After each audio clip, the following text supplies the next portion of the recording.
Anastasia Nicéphore. I'm one of the directors and researchers at the Global Center for Advanced Studies. It's a research institute, and one of our projects for a while now has been looking at cryptocurrencies and the future of economics. So which better person to talk to than you? So thank you so much for agreeing to this. Well, thank you.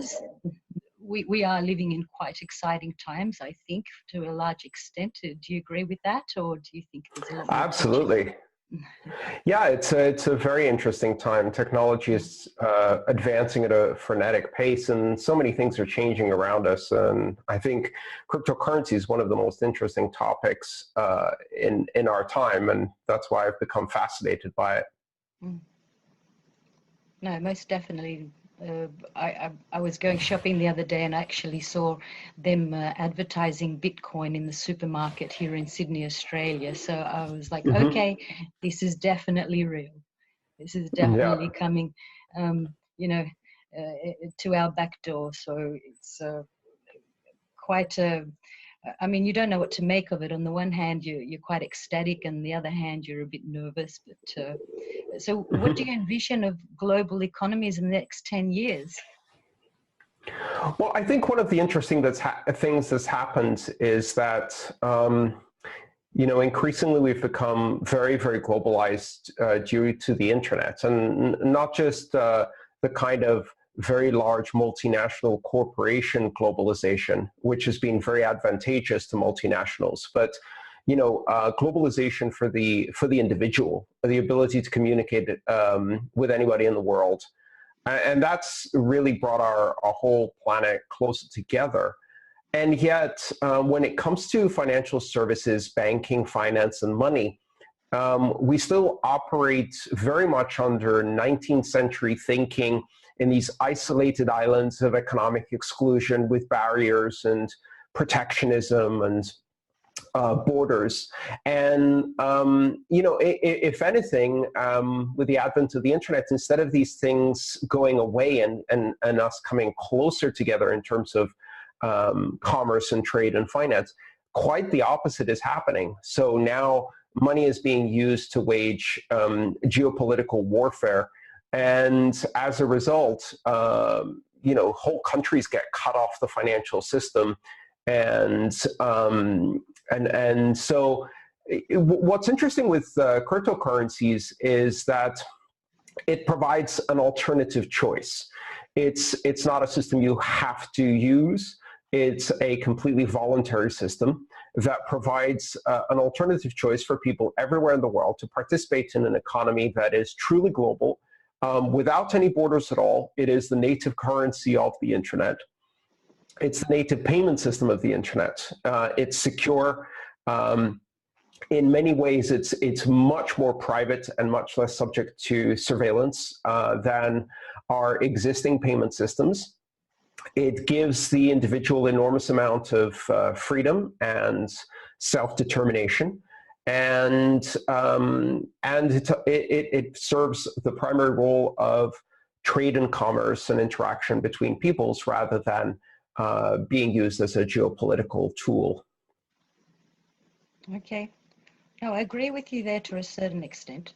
And, for us, the whole idea of this decentralized or what we like to call this type of deterritorialized value system of exchange is very much enticing for the collective. But many are still skeptical about the system of exchange. I mean, you mentioned that it's a very secure system, and that's fair enough. But what happens when these large corporations, I mean, you've got JP Morgan, for example, and then you've got the tech giant IBM that's currently, from what we've been told, is currently controlling one of the largest blockchains in the US. What happens when these forerunners in the blockchain system take the whole decentralized notion and just revert it back to an archaic centralized system that's been running all this time? Because this is another little scary factor that we see cropping up. What do you think of that? Well, what's emerging essentially is a three-part system where corporations are building their own currencies and blockchains, which are blockchains in name only. and share none of the characteristics of cryptocurrencies. I've developed a series of criteria that people can use to discern whether something truly supports the principles of open public blockchains as envisioned by Bitcoin and its foundation. And that is to ask if a system is open, if it's borderless, if it's publicly verifiable, if it's censorship resistant, if it's neutral towards payer, payee, amount, and purpose, and if it's truly immutable. And if you take all of those characteristics, none of the corporate systems do any of that. So it's not that they just fail one of those, they fail all of them. Because as soon as you have a system that is under the control of a single entity, all of those characteristics go away. So corporate currencies are emerging alongside government currencies and alongside people's currencies like Bitcoin to create a kind of a battle of three powers.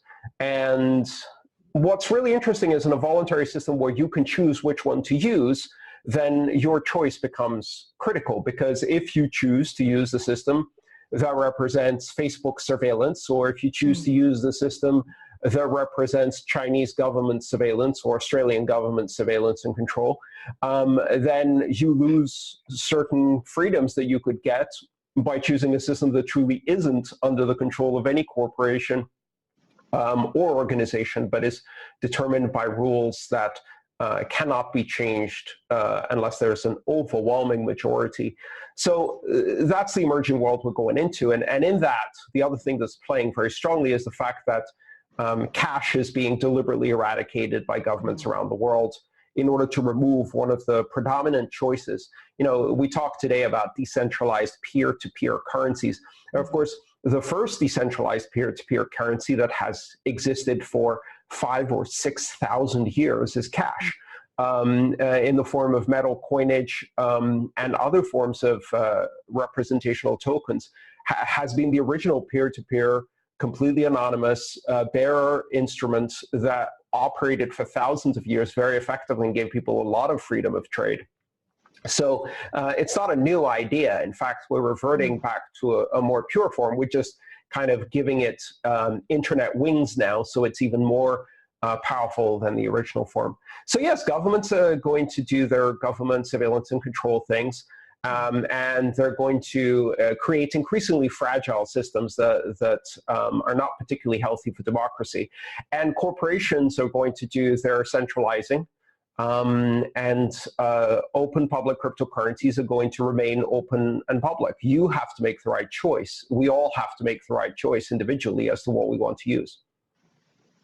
And I think you're saying it quite well there about choice. Do you think people will make the right choice? I mean, at this present moment in time, we've got these large corporations. Some will. Some, but will the majority? Like the whole point of decentralization? Probably not.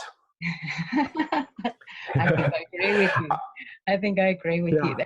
And again, it refutes the whole idea of what we and you are trying to do here. And it's no, it doesn't. It doesn't refute it at all. So just because some people choose to use Facebook, knowing how damaging that is to democracy, how damaging it is to their own interests, how damaging it is for their privacy, doesn't mean that the internet itself isn't a fantastic tool for freedom and privacy and individual empowerment around the world. It is. Those choices have consequences. You can't force people to make the right choice because then it's not a choice anymore. And a lot of people won't make the right choice. And unfortunately, they'll face the consequences. If they choose fragile government currencies that are predominantly used for control, they're going to suffer from the monetary effects of inflation and weak currencies, trade barriers, economic depression. If they choose the surveillance capitalism currencies of Facebook and Google and Apple, they'll lose more and more of their democratic institutions as these companies take control over public life. And, it's very easy to see places where that's already happening, and they are cautionary tales. But just because some people, or even a lot of people, don't make the right choice, doesn't mean that having a choice for the rest of us who want to make a better choice isn't a good thing, or that we shouldn't continue to try to educate people about what the choice is, how to tell the difference, and why it matters, which is really what I'm focused on. Hmm. No, that's fair enough. But if you look at the general population, you know, in Western society, most of them are still, I believe, in that mindset of better the devil you know than the devil you don't know. So they still will go back towards the centralized governing systems because they feel safer, so to speak, or they think they feel safer there. Yeah. So, you know, and that has consequences. So unfortunately, it's a lesson that today is being taught generationally, because a lot of those consequences are falling to the next generation. And fortunately, the next generation is making better choices. We've got to realize that we're dealing now with a generation that has grown up on the internet, and a big chunk of that generation is very distrustful of many of the traditional institutions and centralized institutions. Yes, I guess so, but we can't deny the fact that we still have like 2.7 billion users on Facebook, you know, who are willing to continue to plug into these large corporations. And speaking of Facebook, I mean, you may be aware a few weeks ago that US lawmakers and the Financial Services Committee grilled Facebook CEO Mark Zuckerberg over his proposal of the Libra cryptocurrency. Okay. Yes. So with 2.7 billion people around the world on Facebook, that's like a third of the world's population. That's a huge number of people who are standing behind one corporation. Is that right? So, well, I don't think they are standing behind it. And I think that Libra has given us a very, very good example of one of the key characteristics of cryptocurrency. In the cryptocurrency space, we talk about permissionless currency or permissionless systems. These are systems where you don't need permission to use them, and they don't ask for permission or need permission to operate. They simply exist, and they're very difficult to stop in any meaningful way from existing and being used. So Facebook demonstrated that they are not a permissionless system, and they are, in fact, as any centralized system, they lose that because they're centralized, and they become a permission system. Not only do you need Facebook's permission to use Libra effectively and its association of companies or to transact on Libra, but more importantly, Facebook needs the permission of governments in order to operate Libra, and Facebook asked, and almost resoundingly, the world government said, no. And that's what happens when you have a permission system. You ask for permission, the governments say no. If they could have said no to Bitcoin, they would have. In fact, we now know that several governments did extensive studies to find out how they could say no and stop it. The only reason Bitcoin exists is not because nobody tried to stop it, it's because they couldn't. And so that was a demonstration of the fundamental difference between these systems. The places where Libra might be very useful for individuals, places like India, places like China, places like Venezuela, where it's actually less controlling and dangerous than their local currency and government, were the first places to deny. And the places where it's least useful, where it simply becomes a new version of PayPal, but with much, much more scary surveillance and privacy characteristics, the Western developed world, is even there, most governments said no. Yes, and I think what Zuckerberg is doing to sidestep the whole problem with the US government is set up his corporation in Switzerland. Yeah, we can't do that though. I mean, that's the thing. You can try to play all of those games, but ultimately, the government can embargo access to bank accounts. They can embargo access to the traditional financial system because they are accustomed to and have been using money as a system of control for about 50 years now, since the 1970s when they started the Bank Secrecy Act. And as a result, they've become very accustomed to simply having the right to say. Some of the letters they sent, in fact, from Congress to some of the participants of the Libra Association, like PayPal, MasterCard, and Visa, are horrifying for a country that's supposedly democratic. They basically said, if you do this, we will audit the hell out of you. And that kind of extra-legal, extrajudicial application of pressure and power from the government shouldn't really happen in a democracy. But it also demonstrates what happens when money has given governments powers that they can use outside of the legal system to apply pressure wherever they want. It's the bargain that banks have made, that by essentially agreeing and being part of this system of control, they get a lot of protection from competition and get to run a very cozy cartel. And of course, now that's backfiring. So that's exactly where cryptocurrencies start demonstrating some of their key powers and characteristics, because they can't be messed with in that particular way. So as you probably noticed, there were no hearings with the CEO of Bitcoin being grilled by lawmakers. There is no CEO of Bitcoin, and that's exactly why. Yes, and I guess that's the advantage, but I still think people around the world are looking at what the Libra coin has the potential of doing, and we can see that the US government as well is very uncomfortable with the potential that Libra coin can have in the future. I think Ms. Waters, one of the congresswomen at the committee at the time, did say to Zuckerberg that if Libra coin was to go ahead, they may be able to have the capacity to challenge the US dollar in a few years' time from now. Do you see this? Absolutely, they will. Yes. Essentially, this is a form of neo-feudalism. A corporation that is able to mint its own coin and can control the population that uses that coin acquires the power of a sovereign. And that is essentially a neo-feudalist system or fascism, where you have the intersection of corporate power and state power. Now, the dollar is threatened anyway. It's threatened because the US is no longer a single superpower. And the world is rapidly de-dollarizing. The traditional system no longer works for a lot of people.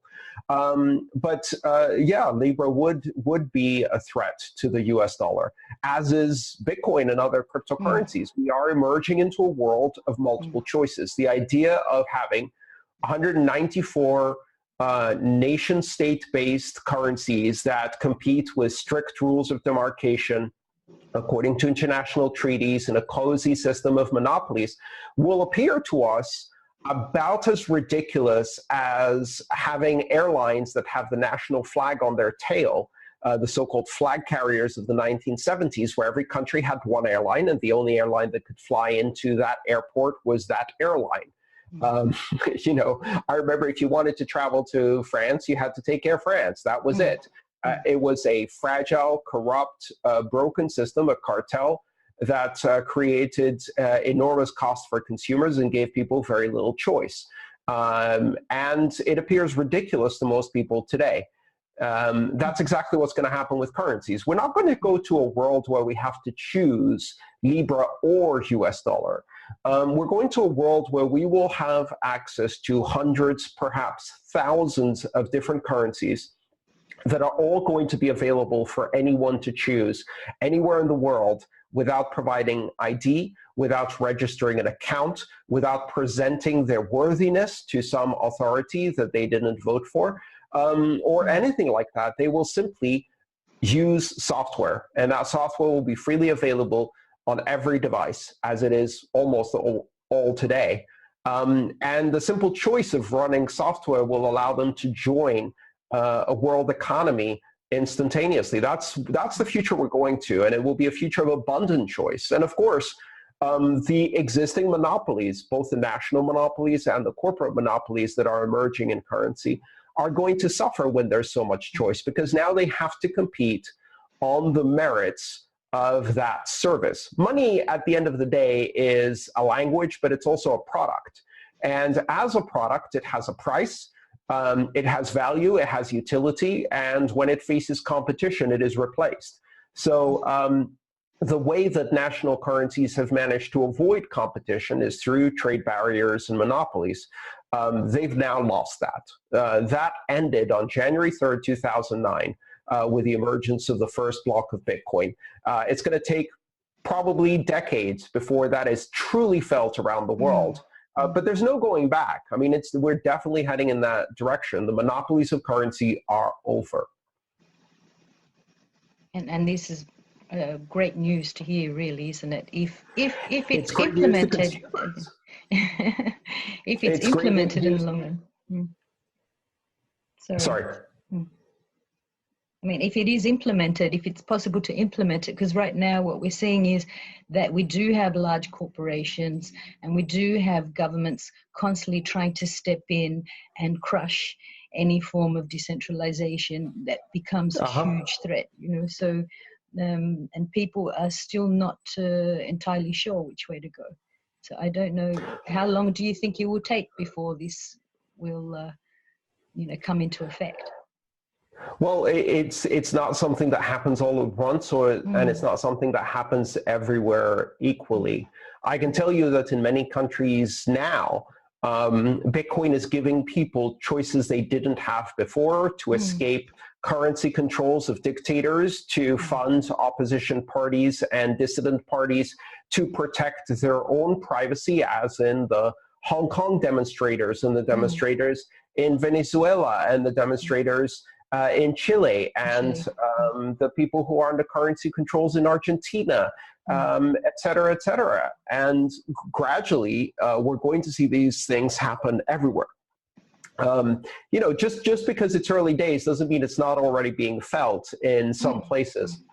Governments are already losing the ability to, by applying border controls on currency, to simply take an entire population hostage on some kind of hyperinflational debt spiral because they mismanage the economy. Because what happens now is today, 5% of the population simply decides to opt out and say, I'm not coming along for the ride, I'm going to get off now. Maybe in a few years it's going to be 10%, then it's going to be 20%. It doesn't take a very big percentage of the population before the plan in itself is no longer working, before you can't take hostages. So this technology is already having an impact worldwide, and it's already proven that it can't be stopped. Keep in mind, Bitcoin isn't just a network and a payment system and a currency, it's also an idea. And it's an idea about arranging certain technologies in order to achieve an end result. Even if you assume that there might be a way, which after 10 years is becoming increasingly doubtful, if you assume there might be a way to break it so permanently that it can't be fixed, then we just make another one. That is different in exactly the way that the previous one was broken, and reboot it, and again and again and again, as many times as it takes, because it's just an idea. And the idea is not going away. A 15-year-old programmer with a copy of my book or other books that exist on the market can recreate Bitcoin in a couple of weeks on their home computer and launch it again. So there's no way to keep this from happening anymore. The decentralized option will exist, and that's the ultimate promise of this technology. I quite agree with you, but there's still a lot of skeptics out there, aren't there, who say, what will Bitcoin be around in 10 years from now? Will it still continue in 20 years time from now? Do we invest and not know where it's going? That's probably the other avenue that people are quite afraid of. I mean, what do you say to them there? And I know you're saying the idea can be duplicated and whatnot, but when people have put their money into a certain area and then find out later on that this may become obsolete in 5 years or 10, I mean, even Facebook can become obsolete. We don't know what will happen in 10 years time from now. So how can we somehow assure them that this is the avenue that they need to be going down? Well, first of all, I do not recommend to people to invest, and especially not invest wholeheartedly in a technology that they don't understand and that is still in its nascency. What I do suggest is people invest in educating themselves about the idea and the technology, because even if the specific coin or any one of the specific coins fails over the next few years, the ideas, the technology, the skills that someone learns apply to all of them and to any successors that might emerge. Learning about decentralization, about cryptography, about key management and security, transactions, about how to operate computers in a secure manner to control your own finances. All of those skills are valuable no matter which of the decentralized technologies survives, and you don't have to really time the market or pick a specific time to buy in. Beyond that, I suggest that people get involved effectively by participating in the economy, not buying this as an investment, but instead earning it through their labor, just as they do any other currency. And finally, I think the bigger risks we face are not the ones that are often discussed, because not a day goes by that someone doesn't write an article about their degree of extreme skepticism in the future of Bitcoin or cryptocurrency and how it's all going to come crashing down. In fact, we have a collection of such articles on a website called the Bitcoin Obituaries page. It now has more than 300 obituaries that have been written for Bitcoin, predicting its death on average every 3 months since 2009. So far, all of them have come wrong, and it's an endless source of entertainment for us. But you know, that's something everybody's talking about. It's a risk that everybody knows about. And I think it's obviously overblown, because I understand the technology and I have great faith in because I understand it. But here, let's talk about the risks that nobody talking about. Nobody is talking about whether the Australian currency will be around in 10 years. Nobody's talking about whether the US dollar, the euro will be around in 10 years, and the British pound sterling will be around in 10 years, all of which are facing a much more dangerous geopolitical environment. They're much more fragile in both their construction and their infrastructure. They're not decentralized, so they don't have any of the advantages of anti-fragility.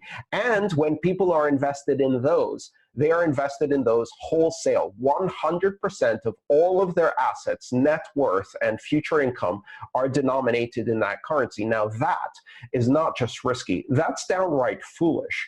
So I always suggest people diversify. They may not want to diversify into cryptocurrencies, but if you look at history, the average life expectancy of a fiat currency so far is 27 years.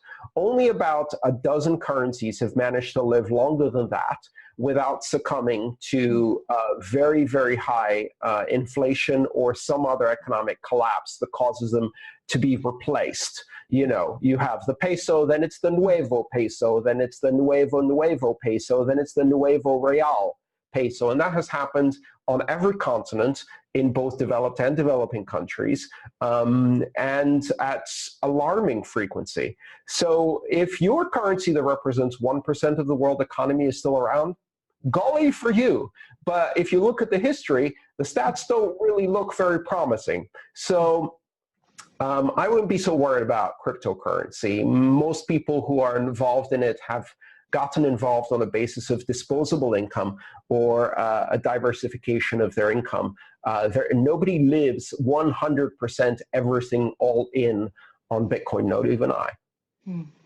No, that's very true. I mean, we are seeing that the EU has started setting up its own blockchain and somewhat coercing a lot of countries to join in that. Which shows again how nervous they are about where the euro will be going in another 10, 15 years. Well, replacing it with a blockchain isn't really going to help, because that's not a blockchain.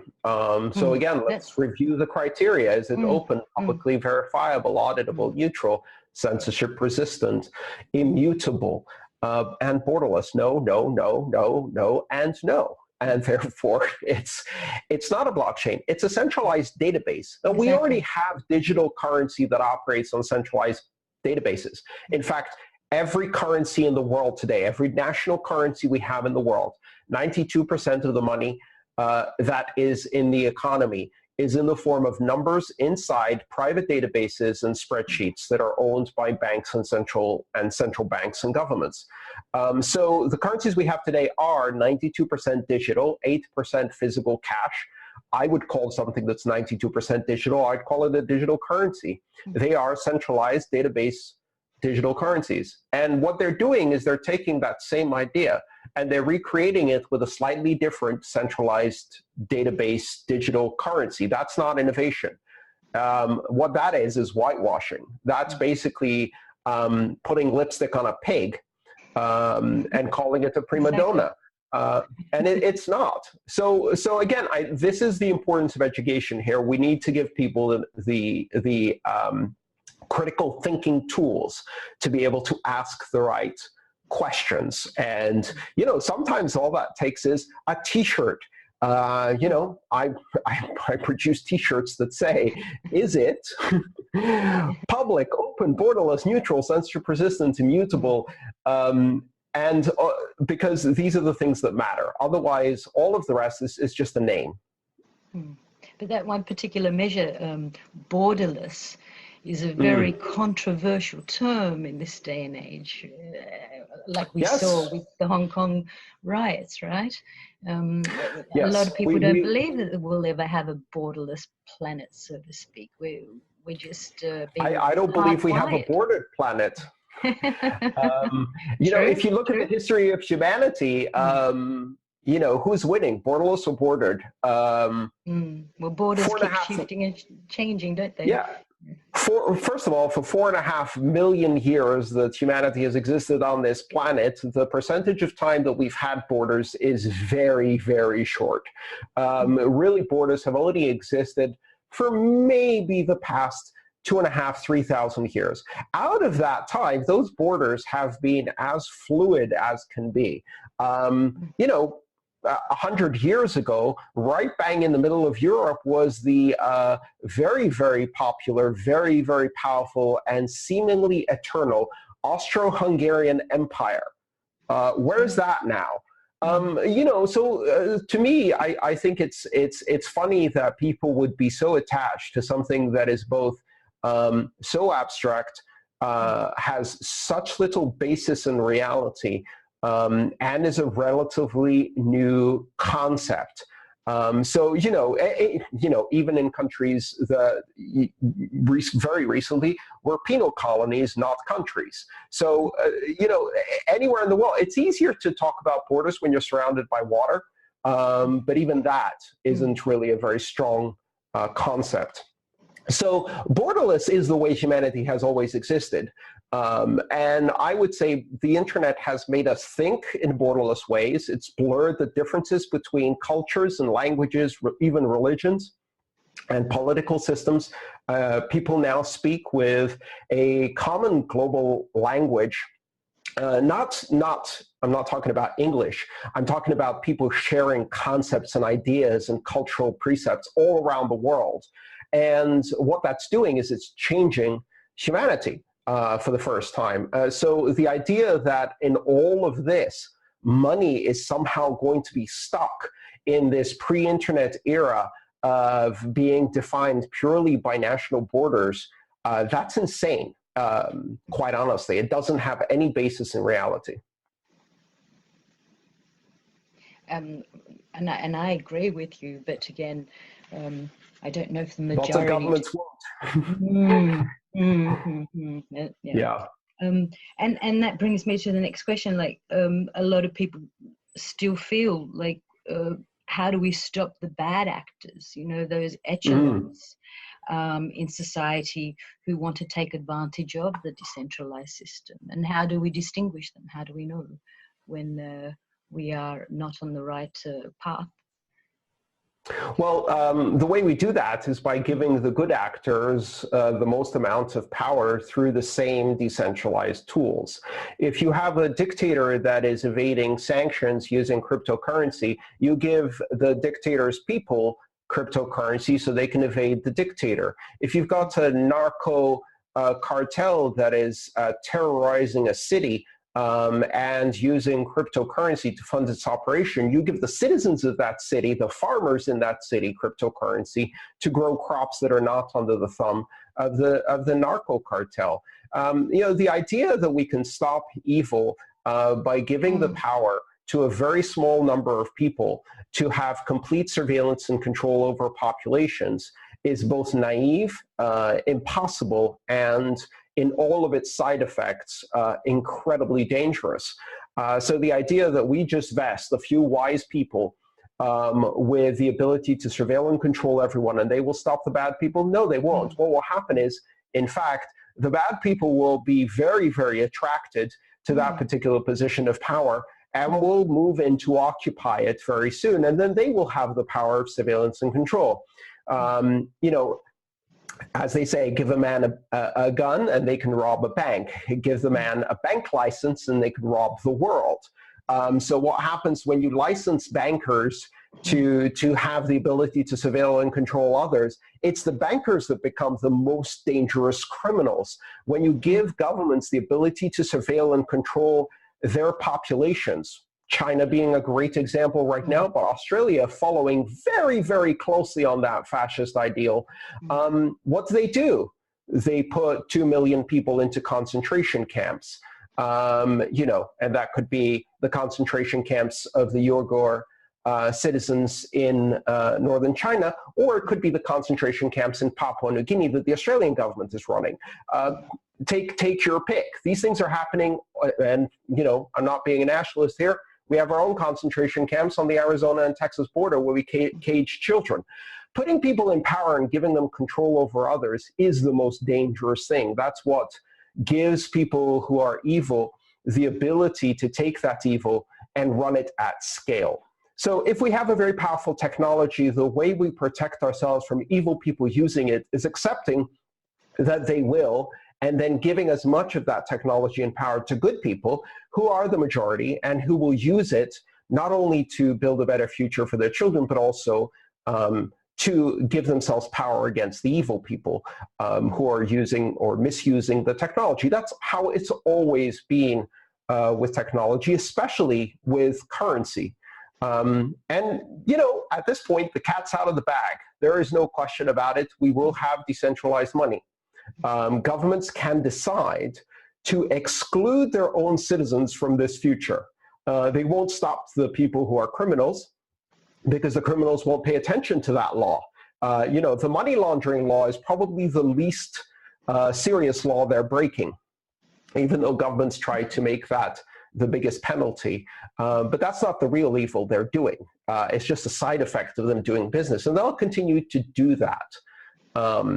What we really need to think about is how do we give billions of people around the world who have been excluded from the world economy an opportunity for a better future for themselves and their families, so they don't need to be captive to evil people and evil systems of control.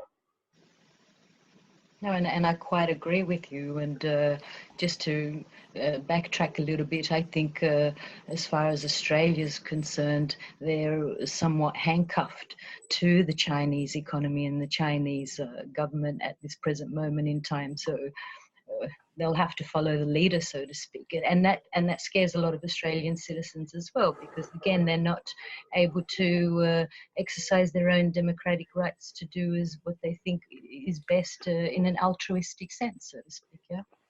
Right. And Australia has, over the past 20 years, passed some rather extreme police power surveillance and control laws that ban the use of encryption, that allow suspicionless and warrantless surveillance of entire populations for no reason, and give enormous power to governments. Yeah. So that means that, like many democracies, you're one election away from basically not having another election, because why give the opposition the opportunity to organize, fund, and develop its activities if all of those powers can be used by a government bent on not having another election to simply stop it? And that's happened plenty of times in the past.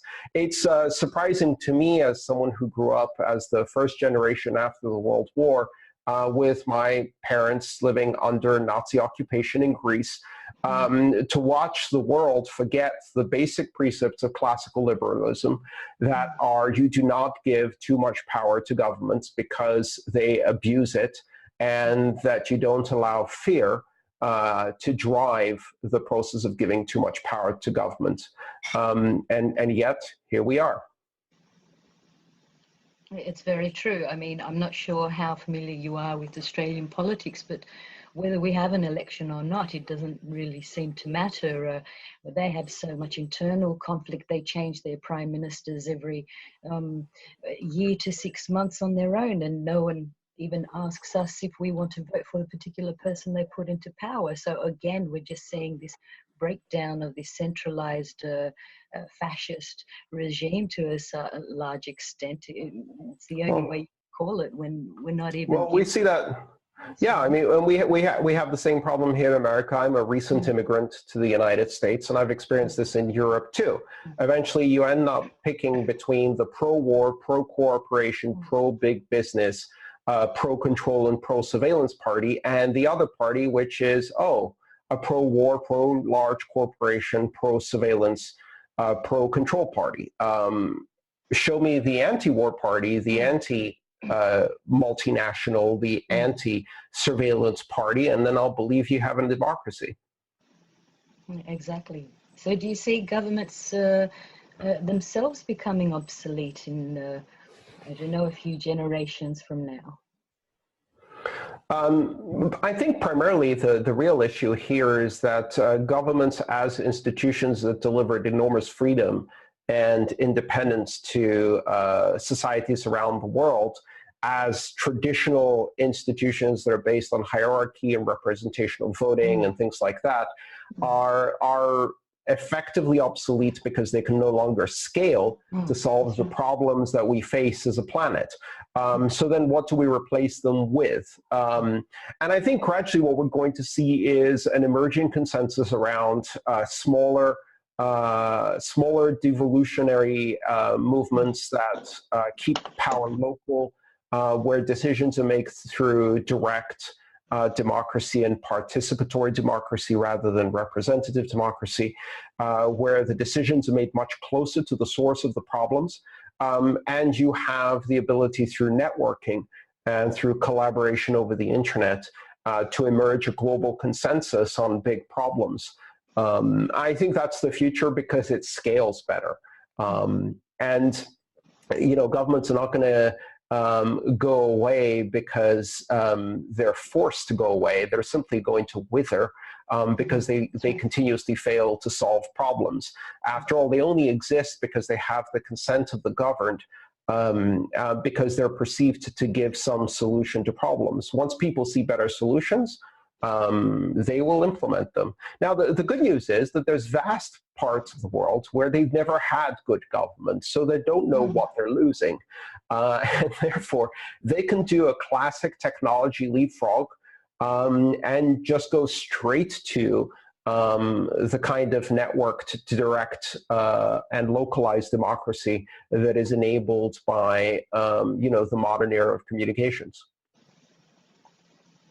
No, it's going to be very interesting to see what, I mean, as you said, what can we really replace it with that will be safe and secure, and for the people to actually say, okay, I feel fine now, I'll go with this system. It's definitely a much better choice. You know, right up till now, people still see governments as the better choice. So that's why they keep fueling them.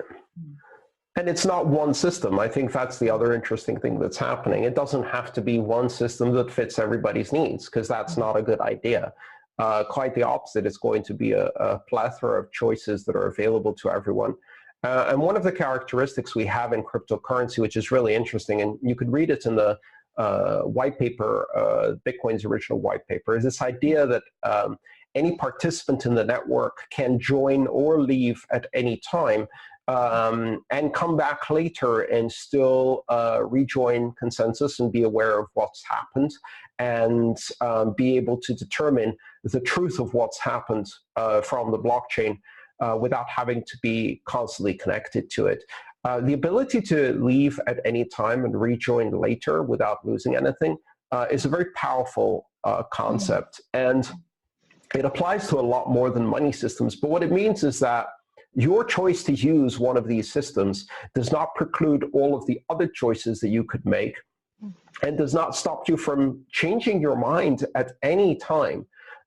In fact, one of the most interesting developments in the cryptocurrency and blockchain space over the past few years has been the emergence of more and more mechanisms that allow you to swap one cryptocurrency for another without any intermediary and without having to trust the person who you're swapping with. So effectively do a network trade where the two parties temporarily lock up their funds to demonstrate good faith in an escrow system that doesn't have an escrow agent that's a mathematical escrow.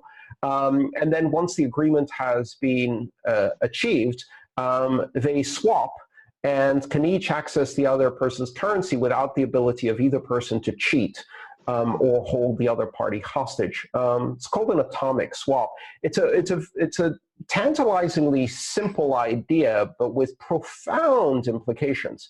If you reduce the switching costs and entry and exit barriers between these systems, they very rapidly become an ecosystem where you can exercise a choice one moment, and then the very next moment you can change your mind and have all of your funds in another system, and at very low cost or no cost at all, and no one can stop you. That means that what we're building is not a new monopoly with a new leadership and a new set of rulers to replace the old monopoly and the old leadership.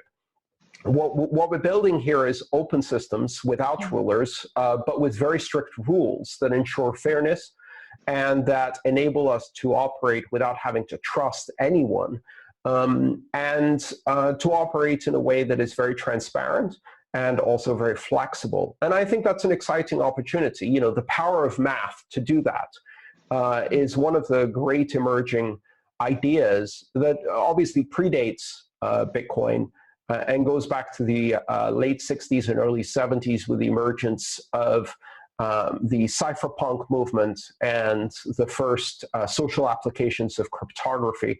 But now it's finally finding an application in essentially one of humanity's oldest technologies, which is money. And it's about to radically change that technology, hopefully for the better. And that's really enticing that this type of system could possibly work in the near future. But again, it's already working today. It's working. It is working. It's already working today. But we're still having, I think, the biggest or a concerning glitch with that is the ability that even till now that the security side of it can be compromised.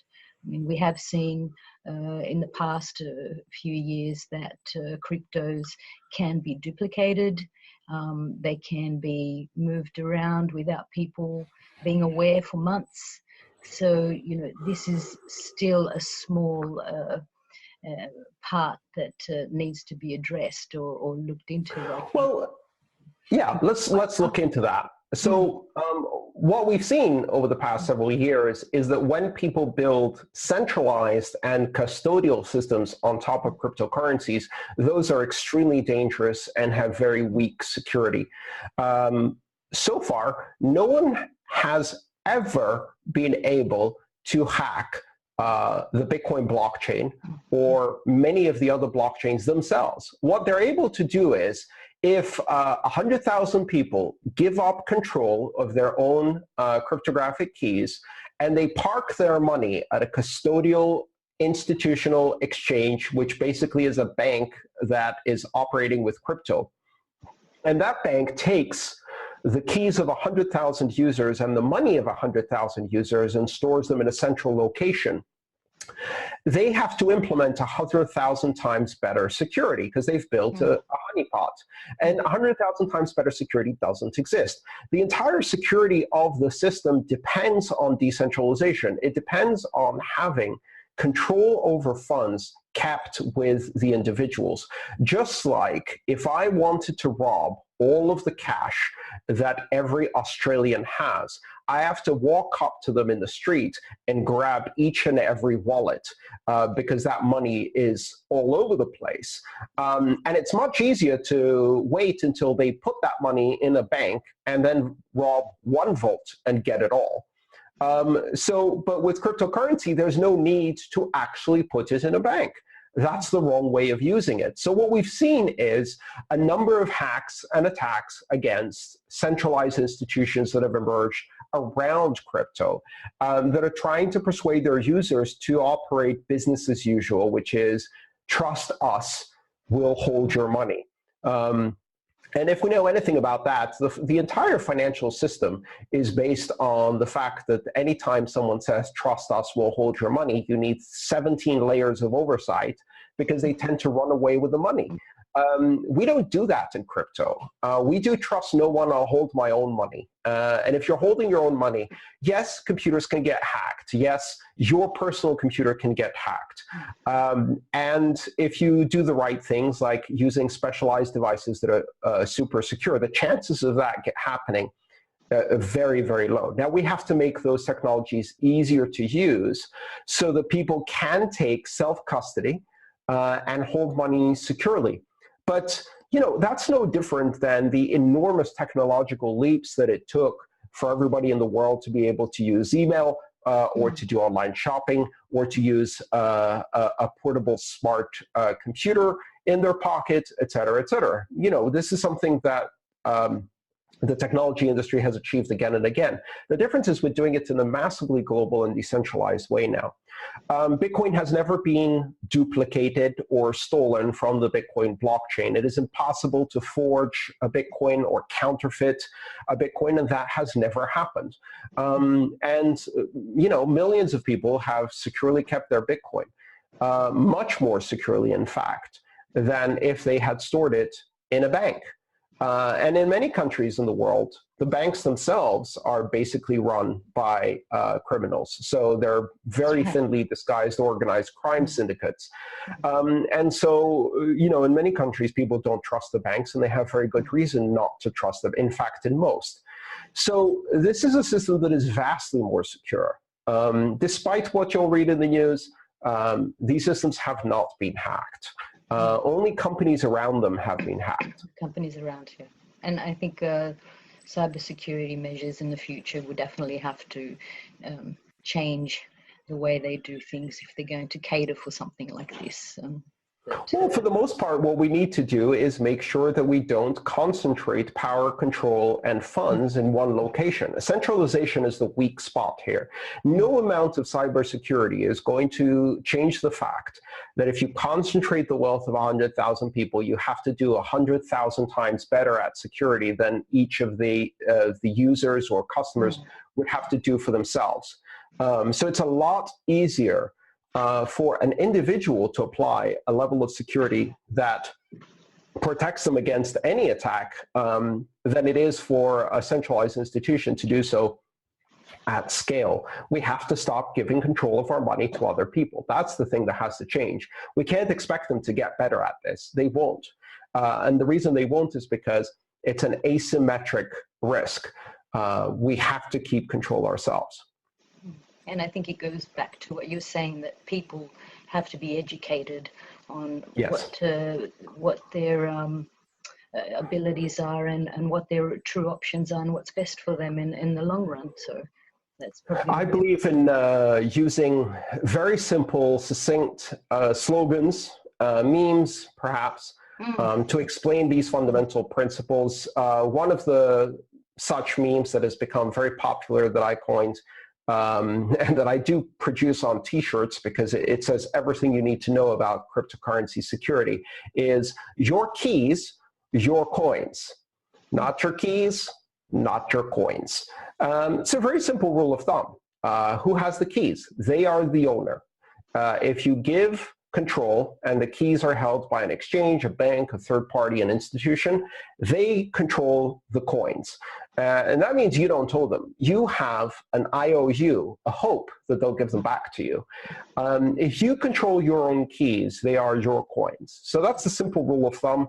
And it's with simple slogans than that we're trying to educate as many people around the world to basically take control of their own money and use these systems in a way that actually gives them enormous freedom and security. Okay. Thank you, Professor Antonopoulos. I think we'll leave it there because the time's probably up and I know you're a busy person. That's really interesting. Thank you. I hope you take care and thank you for giving me the opportunity. It's been a real pleasure and oh, no, all the we best. have to thank you for the time. Yes, all the best to you too. Okay. Fantastic. Have a great day. Bye-bye. You too. Bye. Bye.